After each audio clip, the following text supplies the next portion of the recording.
J'espère que vous allez bien. Bon,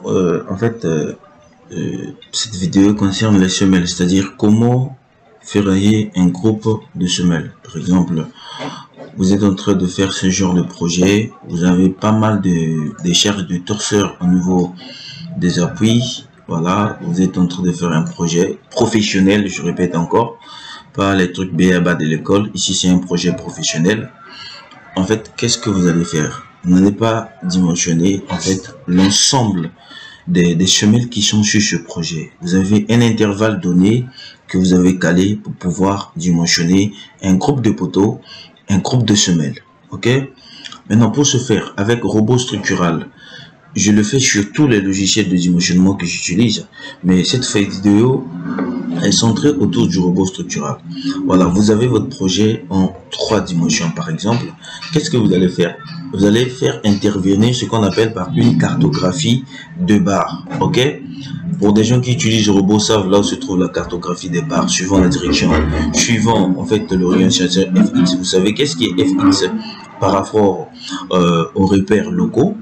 Ok, donc je vais venir au niveau de l'échelle, je vais dire au logiciel de classer, je vais faire juste une cartographie, c'est-à-dire une palette de couleurs simplifiée, juste pour avoir 3 couleurs, juste pour vous montrer.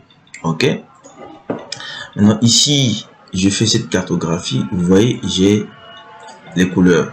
Déjà quand j'étais sur la cartographie, le logiciel, en fait, m'a montré, en fait, quel était l'intervalle des couleurs, c'est-à-dire l'intervalle des charges par rapport aux couleurs. C'est-à-dire ici, je vous ai dit que j'avais besoin de l'échelle simplifiée. Donc, j'avais ça. J'avais des poteaux inférieurs les poteaux jaunes, ce sont les poteaux dont la charge est inférieure à 396, et ainsi de suite, ainsi de suite. Mais ici, nous avons plusieurs couleurs. Par exemple, il y a des couleurs bleues, c'est-à-dire qui tendent un peu vers le jaune. Il y a des couleurs vert qui sont pas trop comme ce vert là, ok? Donc c'est par rapport aux charges, mais j'ai pris juste simplifié pour qu'il n'y ait pas assez de couleurs, ok? Maintenant regardez ici, vous allez voir que par exemple je suis ici derrière, vous voyez que ce bleu, ce vert, c'est un peu similaire. Ça veut dire que si nous remarquons, ou bien si nous regardons sur le plan, on va remarquer que c'est à peu près les mêmes charges, peut-être une différence de 10, ainsi de suite. Ici, vous voyez ce vert et ce vert, c'est identique. Donc, si nous regardons même en 2D, vous allez voir que c'est similaire par rapport aux charges. Je viens sur la vue projection. Vous voyez ici, je suis sur la partie derrière. Ça, c'est les deux verts qui étaient identiques. Vous voyez que c'est à peu près les mêmes charges. Vous voyez, on avait 4 poteaux, ok, qui avaient la couleur un peu vert, qui tendait un peu vers le bleu. Vous voyez, c'est ça, ça nous donne exactement les mêmes choses. Vous voyez qu'il y a juste une des petites différences. Et ça, c'est le poteau bleu. Ok, donc dont la charge est inférieure à ça. Ça tend un peu vers le jaune. C'est le bleu, un peu plus bleu foncé là. Le bleu qui est trop clair là. Donc, si on veut ferrailler, par exemple, ce groupe de poteaux, ok, ce groupe de semelles, en fait, ce sera la même chose. C'est-à-dire, on aura un même type de semelle et un seul type de poteau. C'est-à-dire ici, par exemple, si on a un poteau, je prends un exemple comme ça, un poteau de 15-40, ça veut dire que ça aussi, ce sera 15-40. Ça veut dire que ils auront, les 4 poteaux qui sont ici, ils auront la même semelle. Donc, pour ce faire, qu'est-ce qu'il faut faire? Il faut sélectionner les nœuds. Donc, on a le nœud 5, on a le nœud 4, on a le nœud 3, on a le nœud 2. Donc, je peux sélectionner ça en tapant ici, c'est-à-dire de 2 à 5, ok, de 2 à 5, je fais entrer.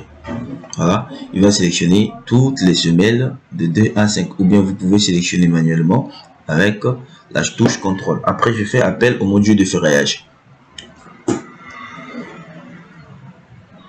Voilà, quand vous venez au module de ferraillage, vous remarquez le logiciel il dit semelle de 2 à 5. Ok, vous cliquez. Qu'est-ce que le logiciel il fait? En fait, ici, il nous envoie avec le poteau, c'est 15-30. Ça, c'est un poteau qu'on avait mis de façon hasardeuse au début pour dans la modélisation dans Revit. Qu'est-ce que le logiciel fait? Il prend l'élément prépondérant. L'élément prépondérant, c'est-à-dire, c'est l'élément qui a les efforts élus les plus importants. Donc, c'est lui qu'il envoie ici pour que tu puisses faire le ferraillage. Ok? Donc, du coup, qu'est-ce qu'on fait? Vous faites par exemple, vous faites rentrer vos informations par rapport aux études géotechniques, c'est-à-dire le rapport géotechnique vous a dit par exemple vous avez une contrainte de 1,5 bar qui est là, ou bien vous avez une contrainte de 2 bars à l'ELS, donc qui est là, donc je valide. Voilà, et puis je peux mettre en fait le coefficient de poussière de terre par exemple. Bon, ça peut venir après. J'ai mis déjà la semelle. Maintenant ici vous pouvez gérer tout ce qui est enrobage, c'est bon. Vous pouvez gérer le béton en utilisant par exemple le béton 25. Vous faites entrer les informations, par exemple sur cette semelle je vais faire ça peut-être avec les barres de 10. Ok, en fait tout ça dépend de ce que vous êtes en train de faire. Par exemple je vais venir ici, je vais dire H à 500. Voilà, par rapport à la disposition je vais dire qu'il me laisse le truc mine à truc, donc je vais dire forcément de mettre, donc maintenant je calcule la semelle. Ok, il me dit problème de disposition de l'armature. Shit, il m'envoie pas le tableau. Ça c'est quoi ça? Je vais faire ici analyse et je vais choisir le modèle des semelles et ça. Ok, je prends ce modèle et puis je vais mettre ça standard. Voilà, je vais recalculer la semelle. Ok, il me dit problème de disposition. Ça c'est problème de disposition sur les poteaux, donc ça n'a rien à voir avec les trucs. Vous voyez que la semelle ferraillée c'est une semelle de 140 et 140 avec une hauteur de 35. Bon, les hauteurs on peut gérer ça après. Voilà, donc là il dit la semelle de 2 à 5. Ok, donc ici c'est de 2 à 5. Maintenant ce que vous pouvez faire c'est de changer les types de fissuration, travailler avec une préjudiciale. Ok, ici c'est bon. Voilà, ici aussi je lui ai dit de faire de couder forcément. Je sais pas pourquoi il n'a pas coudé. De couder forcément. Voilà, de mettre les attentes. Bon, j'ai pas trop besoin. Voilà, voilà, il les a codés ici forcément avec une hauteur de 35. Il suffit de calculer, c'est-à-dire prendre déjà il faut prendre 140 moins 15 divisé par 4 plus 5. 140 moins 15 du poteau, moins 15 du poteau, ça nous fait 125 divisé par 4, ça nous fait plus 5, donc ça nous fait 36,25 supérieur ou égal. Donc c'est normalement c'est une semelle de hauteur 40. Donc ici vous venez, vous changez, vous mettez 40. Ici je peux mettre 0, donc je peux fixer là, je peux fixer. Ok, ici je peux fixer aussi, c'est 0, 0, je peux fixer. Et puis je calcule la semelle. Voilà, voilà, excellent. Donc je peux venir enlever ces attentes là que j'ai pas vraiment besoin. Voilà, j'ai ça.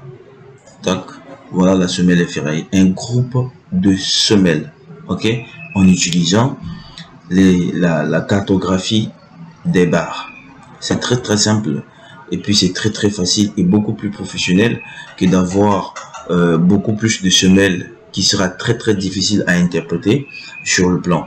Ok, donc c'est comme ça que vous pouvez gérer.